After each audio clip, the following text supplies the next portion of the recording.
3:44 a.m. The Norwegian Sea. 68 degrees north latitude, 4 degrees east longitude. The convoy had departed Brest, France, 14 days earlier.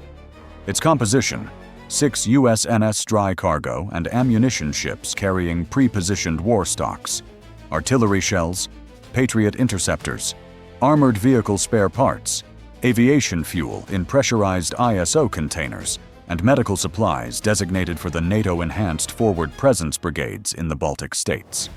Its escort: USS Gravely and USS Nitze, 2 Arleigh Burke-class guided missile destroyers, HMS Dragon, a Type 45 destroyer, HNLMS De Ruyter, a De Zeven Provinciën-class frigate with the SMART-L long-range radar, providing the convoy's primary air search capability beyond the horizon, and FGS Hamburg, a German F-125 stabilization frigate, providing close-in defense and ASW screening on the convoy's northern perimeter.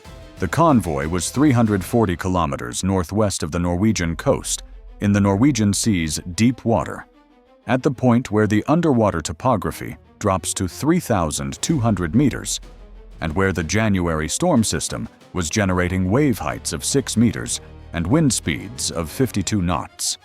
The convoy's 6 cargo ships were making 8 knots.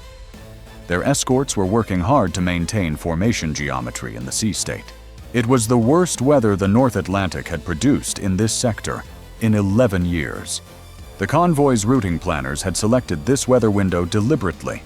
Degraded sensor performance in high sea states made submarine detection harder, but it also degraded the targeting accuracy of air-launched anti-ship missiles and reduced the operating envelope of the Russian maritime patrol aircraft that had been shadowing the convoy since it passed the Greenland-Iceland-UK gap. The storm had a second operational characteristic that the convoy's routing planners had weighted: KH-32 targeting.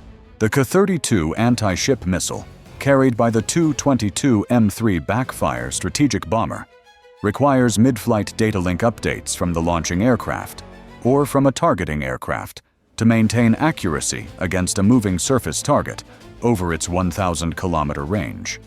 In high turbulence atmospheric conditions, the datalink signal degrades. The Tu-22M3's operational doctrine called for a minimum signal quality threshold before a KH-32 launch would be authorized. The January storm system over the Norwegian Sea produced atmospheric turbulence that placed the southern edge of the viable launch zone at approximately 600 kilometers north of the convoy's current position, 300 kilometers beyond the KH-32's standard launch envelope from that position. The Tu-22M3 would need to approach 300 kilometers closer than its doctrine specified to achieve a reliable datalink shot, 300 kilometers closer to HMS Dragon's Samson radar, closer to the escort's SM-6 engagement envelopes. The weather that was making the convoy's transit miserable was also forcing the Russian strike package to come to a range where the defense could reach it. The convoy's routing planners had understood this. The Russian Operational Planning Cell had understood it, too. Both sides had built their models around the same atmospheric physics. The difference was in what each side had prepared to do about it. 3:44 a.m. Olenia Air Base, Murmansk Oblast, Russia. 400 kilometers northeast of the convoy. The 6 Tu-22M3 Backfire bombers had been airborne since 2:31 a.m. They had been flying a holding pattern over the Barents Sea for 73 minutes, circling at 11,000 meters altitude, while the Tu-142 Bear F maritime patrol aircraft ahead of them continued its datalink quality assessment of the atmospheric conditions over the Norwegian Sea. The Bear F had been transmitting its datalink signal quality readings to the strike package commander's aircraft every 4 minutes. The readings had been below threshold since 2:55 a.m., when the storm's upper-level turbulence layer had intensified. At 3:38 a.m., the readings improved marginally, not to the full threshold level the doctrine specified, to 78% of threshold, enough for the strike package commander to make a decision that doctrine did not make for him. He had 2 options: Wait for full threshold, which the meteorological assessment indicated might not occur for 3 to 4 hours, by which time the convoy would be further south and closer to Norwegian land-based air defense coverage, or authorize the launch at 78% signal quality, accepting a higher KH-32 targeting error in exchange for executing the engagement, while the tactical picture remained favorable. He authorized at 3:44 a.m. The HNL-MSD Reiter's Smart L radar detected the first Tu-22M3 track at 3:47 a.m. as the 6 aircraft descended from their holding altitude to launch approach altitude, a characteristic pre-launch profile that the Smart L's track analysis algorithm had been programmed to recognize. The descent from cruise altitude to 9,000 meters at the approach speed was consistent with a KH-32 release posture. Not confirmed launch. Probable launch preparation. The de Ruyter's watch officer transmitted the track data to the convoy's CEC network at 3:47 a.m. USS Gravely received it simultaneously. HMS Dragon received it simultaneously. The convoy's air defense posture elevated to maximum alert. At 3:51 a.m., the 6 Tu-22M3 aircraft reached their launch positions. In the degraded atmospheric conditions, the K-32's data link quality at that range was 79%, marginally above the commander's 78% decision threshold. He maintained the authorization. Each Tu-22M3 carried 2 K-32 missiles, 12 total. The targeting allocation: 10 KH-32 assigned to the 6 cargo ships, prioritized by highest logistical value. The 2 USNS ammunition ships and the aviation fuel tanker received 3 missiles each. The 3 remaining cargo ships received 1 each. 2 KH-32 assigned to USS Gravely and USS Nitze to suppress the primary air defense platforms during the strike. The 12 KH-32 launches were executed over a 40-second window beginning at 3:52 a.m. The K-32 initial flight phase is a high-altitude dash at approximately Mach 4.6 to a cruise altitude of 40,000 meters, higher than the standard atmosphere at the edge of the stratosphere. From 40,000 meters, the weapon dives to its terminal phase at Mach 4.1, descending steeply toward its target. The high-altitude cruise phase makes the K-32 a radar-difficult target. Its stratospheric altitude exceeds the normal engagement geometry for surface-launched interceptors, whose design parameters were built around sea skimming or medium-altitude threats.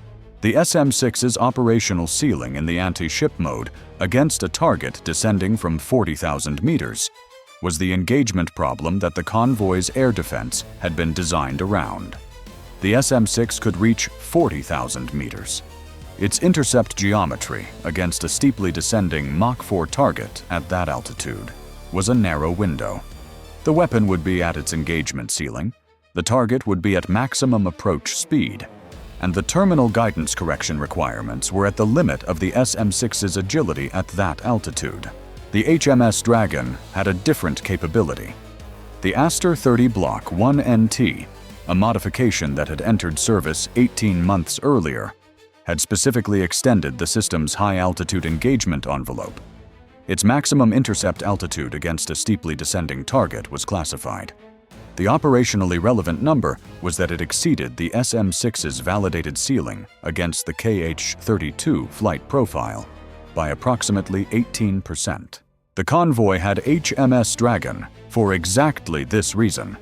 The Type 45's Samson radar and the Aster-30 Block 1NT were the specific tools against the specific threat that the convoy's mission planning had identified as the primary risk on the Norwegian Sea transit. At 3:55 a.m., 3 minutes after the KH-32 launches, the Smart L confirmed all 12 weapons in flight and generated their trajectory assessments. The stratospheric cruise altitude of the KH-32 package was partially visible to the Smart L's over-the-horizon radar mode. Not all 12 tracks. The radar geometry from the sea surface at 68 degrees north latitude against targets at 40,000 meters altitude had coverage limitations. 8 of 12 tracks were confirmed at high confidence. 4 were at medium confidence with intermittent coverage. The CEC network distributed all 12 tracks, 8 confirmed, 4 inferred from trajectory interpolation, to HMS Dragon and USS Gravely for engagement assignment. HMS Dragon's Samson radar had the best elevation geometry for the high-altitude intercept. The Aster-30 Block 1 NT was assigned the 8 highest confidence tracks. USS Gravely's SM-6 was assigned the 4 medium confidence tracks, whose engagement geometry from the sea surface was more favorable given their approach angles. HMS Dragon fired her first Aster-30 Block 1 NT at 3:57 a.m. against a Kuk-32 at 40,000 meters altitude, descending steeply at Mach 4.1. The intercept window from first missile launch to either intercept or pass was approximately 22 seconds. The first Aster-30 Block 1 NT achieved its target at 3:58 a.m. First confirmed KH-32 neutralized. The engagement ran continuously for 4 minutes and 11 seconds, from the first Aster-30 launch to the last SM-6 engagement resolution. In that window, HMS Dragon fired 11 Aster-30 Block 1 NT interceptors and achieved 7 intercepts. 4 KH-32 penetrated through the Aster-30 engagement layer. USS Gravely's SM-6 launches against the 4 medium confidence tracks achieved 2 intercepts. 2 KH-32 continued past the SM-6 layer. USS Nitze, positioned on the convoy's southern perimeter, had been tracking the 2 surviving KH-32 tracks through the CEC feed and had SM-6 firing solutions ready. Both surviving KH-32 were engaged by Nitze's SM-6. One was intercepted at 4:01 a.m. at close range. The high closing speed had left minimal geometry, and the SM-6 was operating at the edge of its effective parameters. The second KH-32 defeated the SM-6 engagement. 1 KH-32 impacted. The targeting error from the 79% datalink signal quality had been operationally significant. The 10 KH-32 assigned to the cargo ships had been aimed at the 3 highest value ships. 6 weapons against those 3. The degraded datalink accuracy had introduced a terminal guidance error of approximately 340 meters in 2 of the 6 cargo ship assigned weapons. Those 2 had missed their designated targets by enough margin to impact in open water. The surviving KH-32 had been one of the 2 assigned to USS Gravely. Its 340-meter targeting error had shifted its impact point from the destroyer's midship section to its bow area. The detonation of the KH-32's 320-kilogram warhead against Gravely's bow section, above the waterline, at a steep angle from the stratospheric descent, produced structural damage to the bow compartments and disabled the AN/SPY-1 forward array. The ship's propulsion was unaffected. Her after VLS and combat direction center were unaffected. She was underway at reduced speed and significantly degraded radar coverage. None of the 6 cargo ships had been hit. All 6 were intact. The convoy's routing decision, accepting the storm's navigational difficulty in exchange for degraded Russian targeting quality, had made the difference between a 0 cargo ship hit result and what the KH-32's nominal accuracy against a moving target would have produced at full signal quality. The Oscar II submarine had been the second element the convoy's operational planning had briefed as the primary threat. The K-132 Irkutsk had been trailing the convoy at a distance of approximately 65 kilometers for 7 days, maintaining contact through passive sonar on the cargo ship's propeller signatures. Its 24 P-800 Oniks anti-ship missiles had been ready for launch since the convoy had entered the Norwegian Sea 4 days earlier. The P-800 at Mach 2.5, from a launch range of 60 kilometers, had a time to impact of approximately 1 minute and 20 seconds against a convoy making 8 knots. The HNLMSD Reuters ASW helicopter, an NH-90, had been conducting continuous active sonar search in the convoy's baffles. The area astern where the cargo ship's propeller noise masked incoming contacts. In the 6-meter swells, the NH-90's sonar operations required the crew to manage the acoustic returns against a severe noise floor. The submarine contact had been intermittent.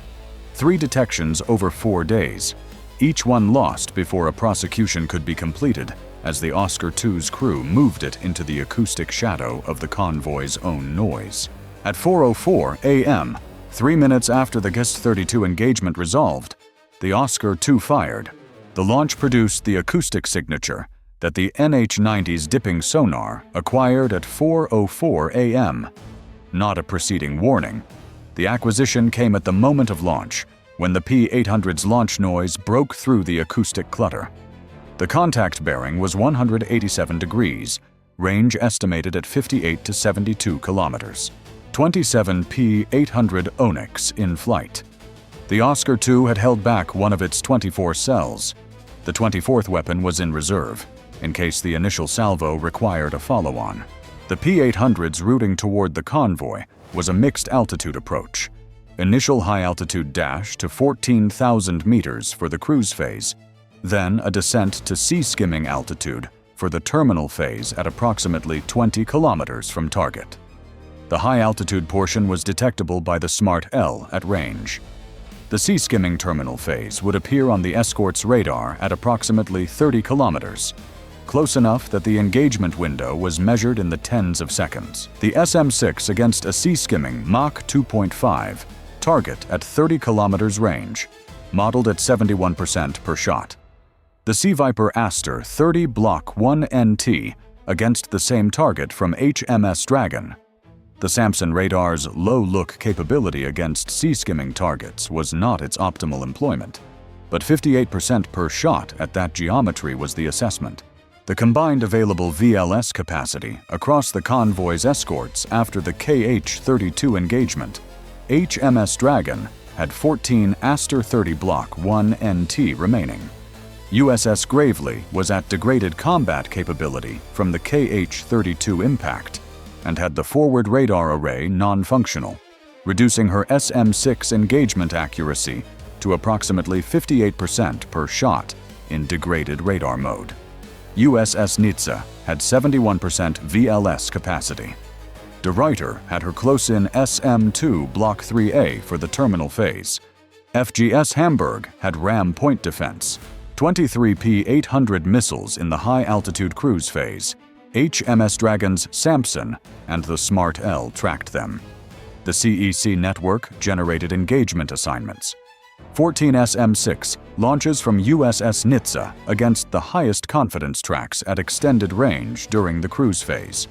6 Aster-30, Block 1NT from Dragon against the medium confidence tracks. The engagement in the cruise phase, 9 P-800 intercepted by combined SM-6 and Aster-30 engagements. 14 P-800 entered the sea-skimming terminal phase. De Ruyter's SM-2, Block 3A engaged 3 at medium range during the descent. 2 intercepted. 1 continued to terminal sprint. USS Nitze and HMS Dragon engaged the terminal phase package with ESSM and RAM. 11 P-800 in terminal sprint simultaneously, from 3 different approach azimuths. The convoy formation's geometry meant that no single ship could cover all 11 approach vectors simultaneously. 6 P-800 were intercepted by ESSM and RAM in the terminal phase. 5 closed to detonation range. The NH-90 helicopter crew had transmitted the Oscar II contact position at 4:05 a.m.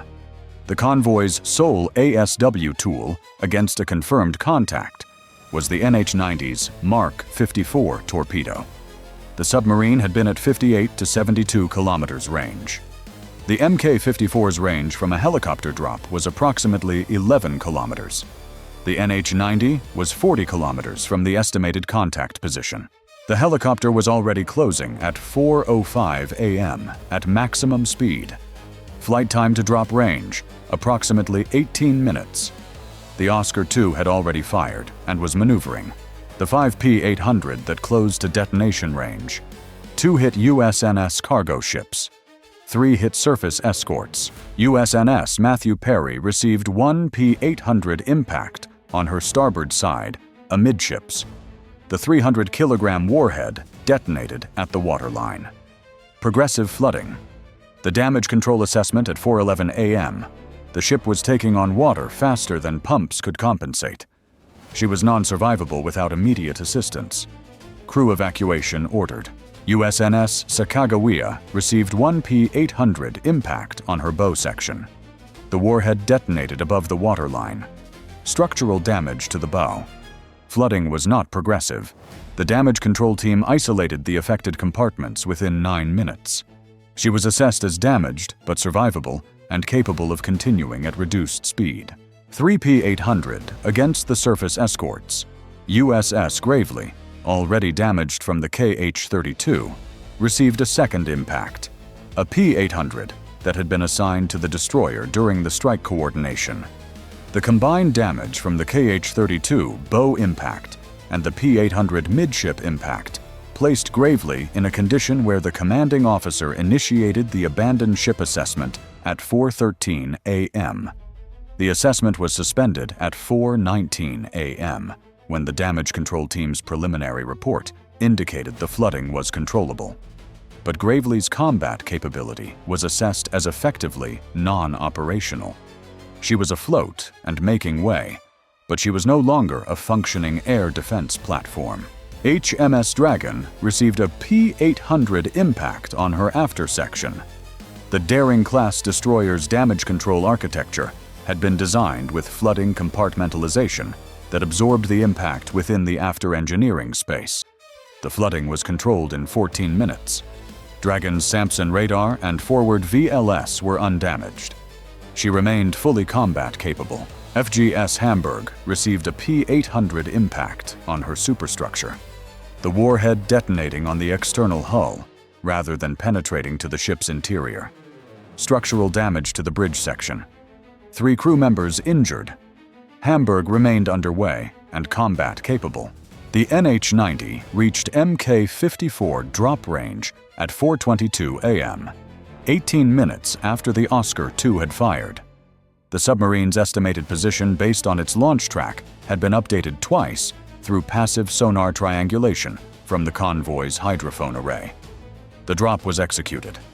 The Mark 54 searched for 14 minutes. Contact was not established. The Oscar II had moved into a deep sound channel that masked its acoustic signature. The Oscar II had fired its missiles, maneuvered to safety, and was unlocated. At 4:31 a.m., the convoy's status was assessed. USNS Matthew Perry, non-survivable, crew evacuation in progress. USS Gravely, afloat, non-operational. USNS Sacagawea, damaged, continuing at reduced speed with 2-knot speed reduction. HMS Dragon, combat capable. USS Nitze, combat capable, VLS at 44% remaining. FGS Hamburg, combat capable with superstructure damage. De Ruyter, combat capable. HNLMS Convoy cargo, 5 of 6 cargo ships intact and continuing transit. 1 cargo ship, non-survivable. The 4 cargo ships carrying the highest value pre-positioned stocks, the ammunition ships, the aviation fuel tanker, and the armored vehicle parts ship, were all intact. The storm that had degraded the KH-32's targeting accuracy had saved them. By minute 47 of the engagement, the United States and NATO had expended $1.3 billion in interceptors and sustained the loss of 1 cargo ship and 1 destroyer's combat effectiveness. The convoy was continuing. The 5 surviving cargo ships would reach their destination. The Russian strike had committed 6 Tu-22M3 bombers with 12 Kiteach-32 missiles and 1 Oscar, 2 submarine with 24 P-800 missiles. Of 36 weapons employed, 30 were intercepted or missed. 6 had reached hull contact across 3 ships. 1 cargo ship was being evacuated. The most capable air defense platform in the convoy escort had been degraded to near non-operational status. The Oscar II was unlocated. The convoy had held. The storm had been the margin.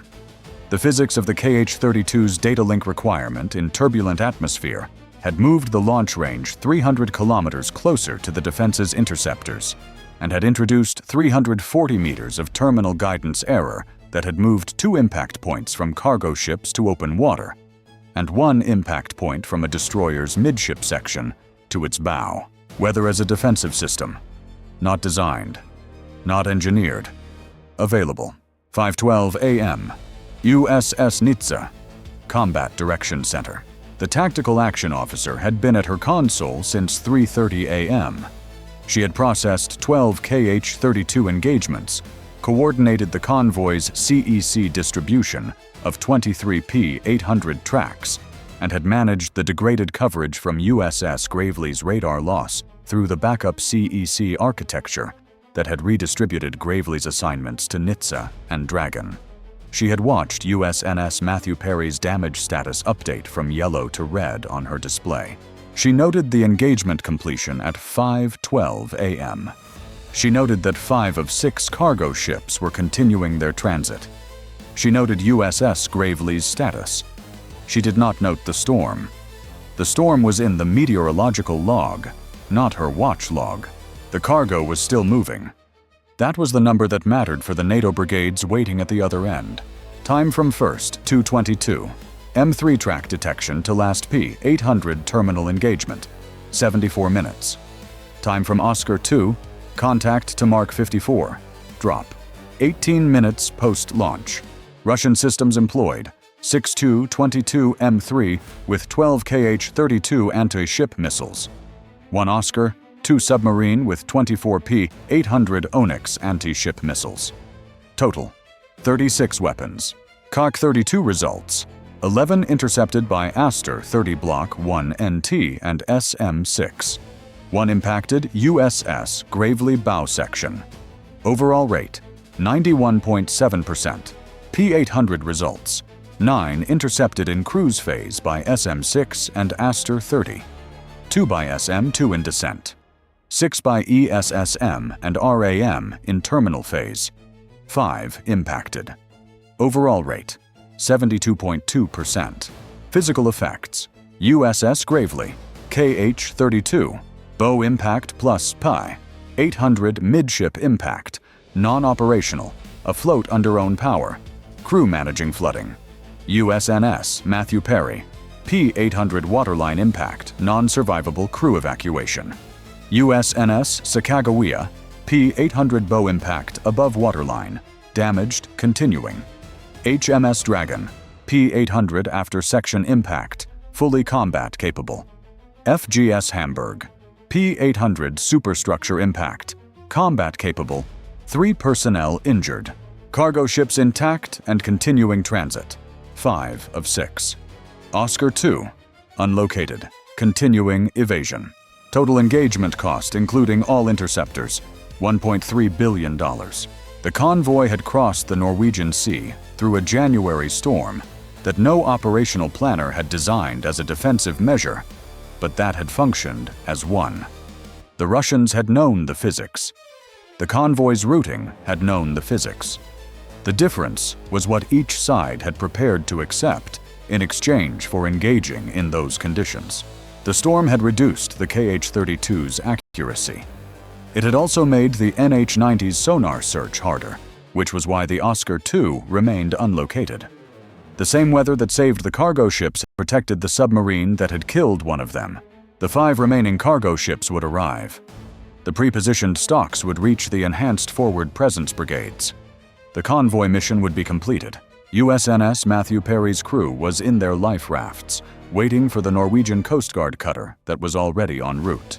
USS Gravely was making 4 knots toward Bergen. The storm continued northwest.